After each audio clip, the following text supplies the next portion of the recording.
வணக்கம். இன்னைக்கு யாரோ ஒருத்தர் மூலம் நீங்கள் அவமானப்பட்டிருக்கீங்களா? உங்களை யாரோ கேவலப்படுத்தி பேசியிருக்காங்களா? கவலைப்படாதீங்க. கொஞ்சம் பொறுத்துக்கோங்க. ரொம்ப வலிக்க தான் செய்யும். ரொம்ப வேதனையாக தான் இருக்கும். தாங்கிக்கோங்க.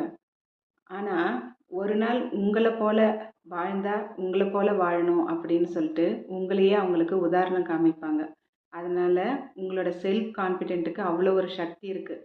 அவமானப்படுத்துகிறவங்களுக்காகவும் உங்களை தரக்குறைவாக கேவலமாக பேசுகிறவங்களுக்காகவும் உங்களோட டைமை வேஸ்ட் பண்ணிக்கிட்டு அதையே யோசிச்சுட்டு இருக்காதீங்க.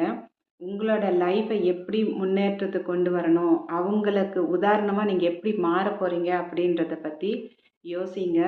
அந்த வளர்ச்சியில் ஒரு நாள் எல்லாமே தூசி மாதிரி பறந்து போயிடும்.